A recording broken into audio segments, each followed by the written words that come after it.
I apologize for being a few minutes late. It's needless to say, it's been a hectic morning, and I actually want to address the power outage we're facing now before I get into this exciting legislation we're here to present and talk about a little bit. So, first of all, we all know that our region was faced with an incredible windstorm and horrific weather. Region-wide, over 640,000 people are without power. I think Puget Sound Energy reported around 400,000 or so without power in the King County area. Here in Seattle, we are continuing to monitor and the impacts of the windstorm, and our Office of Emergency Management is coordinating amongst our city departments to ensure a swift and appropriate response. We think right now, according to SDOT reports, that around 20 to 30 trees are down, and they're working very diligently to address any debris that is impacting the roadways and transportation. Last night, the peak of people, the number was around 114,000 without power. And again, I need to thank the men and women at City Light and the leadership at City Light. They're responding very feverishly on this. And right now, we think that we have around 37,750 without power. And we recognize that, again, Puget Sound Energy customers are impacted by our lines being down, and we want to acknowledge the regional response we're trying to effectuate. This is the largest number of customers without power since 2006, and many of you that were around then will remember the Hanukkah Eve storm. That was around 114,000 people. So restoring power to the remaining customers would depend on the severity of the effects that we're managing right now. And again, City Light's working diligently to repair and access the electrical system. Some repairs are going to take longer, depending on whether we can easily access the damage and get to the areas and remove the debris and do what we're doing. We have additional crews working on this, and again, our staff and crews are working around the clock to ensure all customers have power restored. We have actually some great data to suggest our reliability, our connectivity, our ability to repair damage when these things occur. But quite candidly, no one wants to talk about that when their power is down.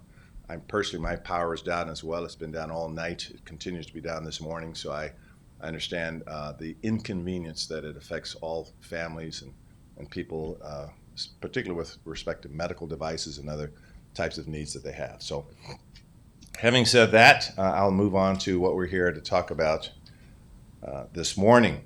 And I want to start with some thanks. Senator Jesse Saloman is here. Representative Mia Gregerson couldn't be here, but we want to thank her as well for their leadership at the state level and partnership at the state level on housing affordability, addressing this crisis with these kinds of sort of innovative and thoughtful ways to go about how we can address the housing affordability, home affordability crisis. On our staff, I want to thank our Chief Operating Officer, Marco Lowe, Kaya Caldwell, and Karen Eastby for their efforts at the city to reduce barriers to building housing. I want to center us with a quote that that I really enjoy. It's a quote by Matthew Desmond. Many of you have read a lot of his works. He's a sociologist and author of Evicted, Poverty and Profit in American City. And I think it sort of grounds us in what we're trying to do. The home is the center of life. It is a refuge from the grind of work, the pressure of school, and the menace of the streets. At home, we remove our masks. And this sort of guides us in this work that we're trying to do to think about how we can achieve some form of a home for people that are really struggling with their rent. The data that we're able to extract to guide our policies, according to the Census Bureau, that nearly 44% of Seattle renters spend over a third of their income on rent. Now that's about 90,000 households that are rent burdened due to the high cost of living that we all know exists in Seattle. So this co-housing that we're describing today is one of the most affordable forms of market rate housing and an important piece of solving and addressing the housing crisis. Now, co-living units often rent for less than $1,000, between $850 to $950. Now, compare that to the average cost of a studio apartment, which rents around $1,400, or the average rent of a one-bedroom apartment around $1,800 a month. So we think this is a feasible way, a smart way to look at that income that person with lower income and to provide them with a comfortable place to live. Now, implementing this legislation is quite, in our minds, just a common sense way to increase housing supply and diversity in neighborhoods with great access to jobs and transit and other amenities. So today we're also want to put this co-housing solution in the context of other pieces of legislation we'll be presenting. So in order to boost production of ADUs, accessory dwelling units, which again was sponsored by Representative Gregerson, and we know Senator Saloman, whenever it comes to housing, your fingerprints are all over everything in Olympia, so we thank you for that. We'll be transmitting more legislation next year, adding our own incentives to build more ADUs next year as well. So you'll see that. And we'll also propose a resolution to pursue a sales tax exemption on office to residential housing projects following state legislation. Now, it's important that we recognize in housing to office conversions, there was some research from the Pew Trust that suggested very sort of grounded the discussion by saying that this could be an opportunity where we can bring down costs of office to housing conversions by using this co-housing sort of model. And that's exciting as we implement these two bills. And so once again, I'll close and I'd love to have the senators say a few words with us, that this is part of our One Seattle housing agenda, trying to cut through red tape, be as creative as we can. Our One Seattle comprehensive plan update will increase zoning capacity to accommodate over 330 new units of housing. And so it's this kind of creativity and this kind of commitment to housing, I think, that'll really move the needle on what we're trying to address for all the people that live here in Seattle, regardless of income. So I'm really grateful for the strong partnership the city's developed with our state leadership on housing, and look forward to working with them in the upcoming legislative session that is right around the corner. So with that, I believe, Senator, were you going to say a few words? We'd love to hear from you. Thank you very much.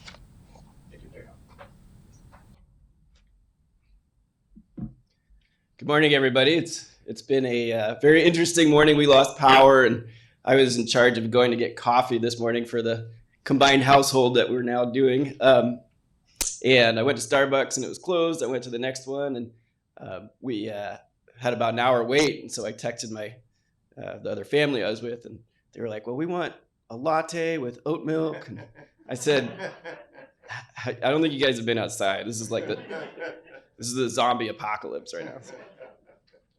So anyways, I'm here. So a lot of times when I listen to the news, you hear, this is a crisis, everything's a crisis. And I think that's not quite always the case. But when it comes to housing, it is a crisis. And it's hard to overstate just how impactful and harmful the high cost of housing and the lack of choice is for our community. Our high cost of housing drives homelessness, and we know the number one way to solve homelessness is to create more housing. It also drives a despair in young people who are trying to figure out how they get started in life, right? And when they feel like they have no options to afford a house or move out, it's really challenging. And then we have a lot of elderly folks who are living in single family homes. Maybe they're now single, their kids have moved, or they've lost a spouse, and they want a different model, but there isn't the choice for that. And so we then have a crisis of loneliness among elderly people. And so I was trying to figure out a couple of years ago, how can we address this? I was meeting with housing advocates, and we were going over a list of options, and co-living housing came up. And I said, that's it. That's the one we're going to do, because it touches on all these factors, and it's a solution to all these factors. So I was really proud to introduce, along with Mia Gregerson, this bill last year. And usually bills take a few years at least to pass, but the legislature really does understand that we have a housing crisis, and we were able to move this bill in a bipartisan fashion and pass it, a strong bill, not a watered down bill, in the first year that we introduced it. So to me, that's a big deal and a big success.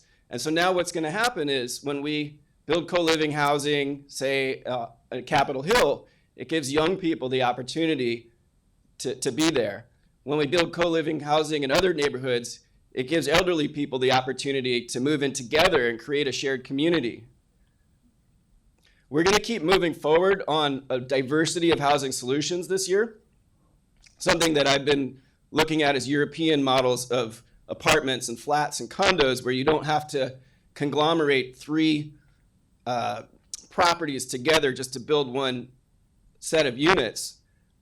If we can change the building code to create a single stair entry, and then we can have a lot more diversity of housing in that way. We passed a bill on that last year, and we're going to follow up with the Building Code Council to make sure they do the right thing and make it available pretty widely. It's going to require some tweaks with the Building Code Council, so I'm going to be looking at that. And with that, I'd just like to say this is a big success, and thank you for having me. Thank you, Senator. Thank you, Senator Saloman. You know, when the senator and others in Olympia and working with the city assist with this kind of development, well, someone has to build it. And we want to hear from David Neiman, who is a long-standing developer in this space, as long as a long-time housing advocate. So we thank you for your commitment to this space, and we'd like to hear from you. Please say a few words. David Neiman, please.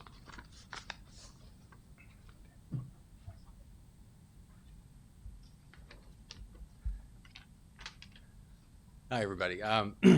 So I'm David Neiman. I'm a partner with Neiman Tabor Architects. We're an architecture firm. We do a little bit of development as well, and we specialize in the design of urban housing with a focus on livability, affordability, community, and access to housing for all.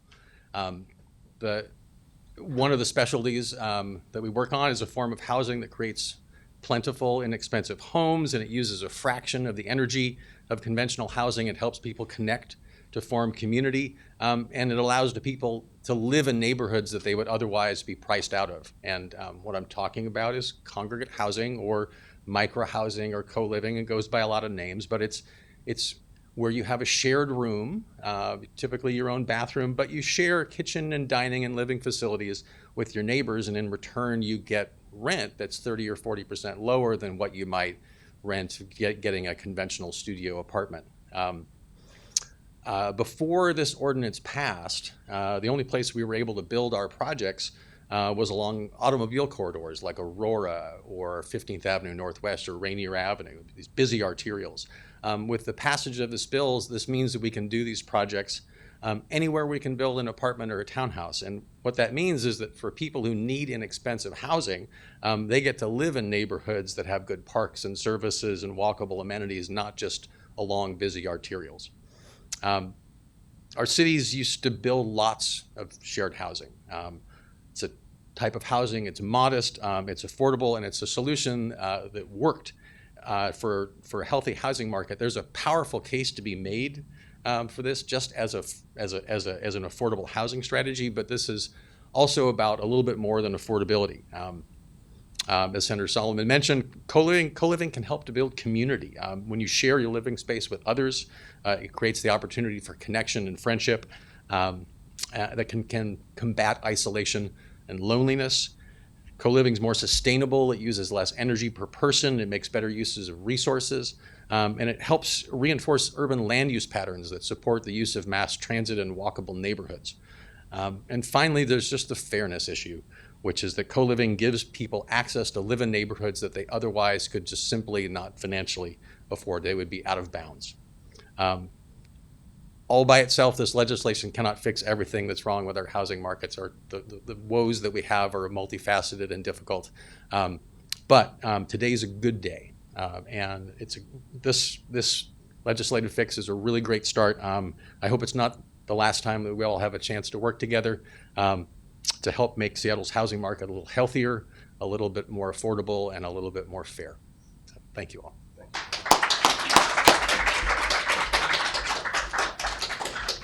Thank you, David. Unless there are any questions, now I'd entertain a few questions. We're going to sign the legislation with joy and look forward to actually seeing human beings take advantage of what we're trying to do for them to make this city more affordable. So, any questions before I move on? I'm gonna.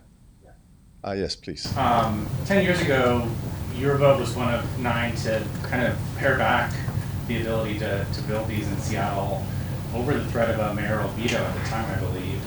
Can you talk about how you've kind of seen that turnaround in the past 10 years of kind of coming back to this type of housing?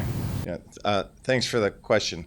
You scared me with your preface. I thought you were going to say you were the only one that voted and 8 voted against you on something. I think that the crisis has widened, and I think that there was I think it was like a patented name or something. We talked about a Podmints, and I think his name was Jim Potter. He's no longer with us. This is a novel concept, and people were thinking, well, is there going to be enough space for this? What can it do for the neighborhood? And we've learned so much since then, and I think as mayor now, that people realize this actually works, that what David talked about, building community, sharing a kitchen, still making sure there's some level of privacy, that this is a smart solution. The state recognized this as well, and I think times have changed and perspectives have changed. In a social setting, I talked about when I was younger, I lived in the dorms, but I had a single room. I could sort of like touch the walls in the room. And I also lived I was just describing this in McMahon Hall. For those who are familiar with the University of Washington, you just sort of share with 5 or 6 guys a communal area. And quite frankly, those were some of the best times I've ever had. So I thought about the notion of living with people in similar financial situations, developing community. And we don't expect people to live in these forever. But I could go down the different types of jobs there are as a person's. We want to keep them warm. We want them to have a sense of community. We want to keep them cool during the very hot weather in our climate crisis. So we think this is a smart solution that is coming into its own. And I, again, want to thank the state legislature for, on a statewide basis, forcing this discussion. And times have changed, I think, for the good. Okay, with that, and again, I'll end with what I started with for those that are continuing to be without power and that have been inconvenienced. We're going to work, when I leave this, we're going to have some meetings on how we could restore power as quickly as possible, and we really, really, our heart goes out for those that have been so significantly inconvenienced. So let's sign some legislation. All right.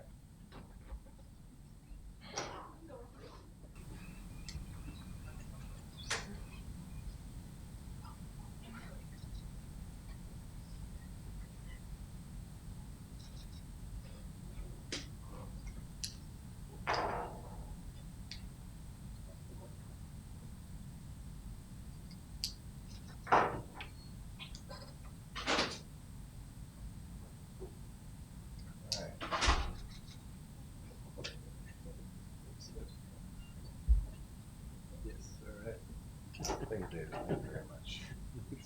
I have a lot of pens from the governor. I don't have any from the mayor. All right. So I gotta tell you, this is a better quality pen. Better quality. No. Thank you very much for being here, everybody.